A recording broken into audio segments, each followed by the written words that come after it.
Doctors across the country are seeing children come down with a puzzling illness. And it's one they believe could be connected to COVID-19. Our Angeline McCall spoke with doctors here in West Michigan about what's going on.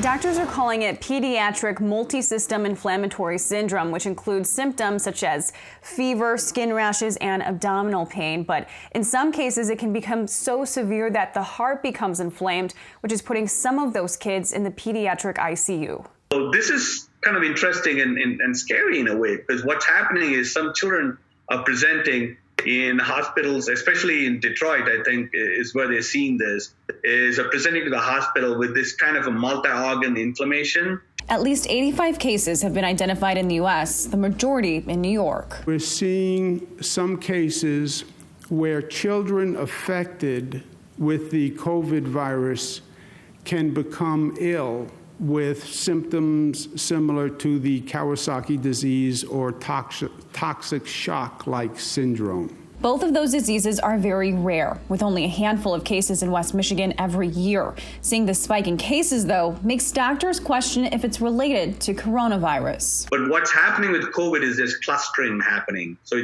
hospitals are starting to see a lot of these patients, like 6, 7, happening within a week. So it makes you feel like it's associated with COVID. With little known about the disease, doctors ask that you know the symptoms. I think what you really want is people to have kind of in the back of their minds that, hey, if my child develops turning red, develops a really high fever, is complaining his throat hurts, that's usually how these things start. The fever, the rash, and the redness of the throat, it may be worthwhile getting that checked out. The World Health Organization is right now investigating a possible tie to COVID-19, with most children testing positive for COVID or receiving a positive antibody test. Definitely, I think with all the stress going on, the last thing you want to feel like your children are super vulnerable to.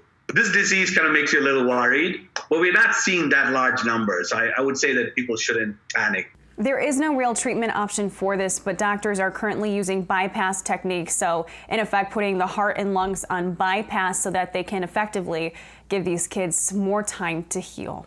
Reporting in Grand Rapids, Angeline McCall, Fox 17 News.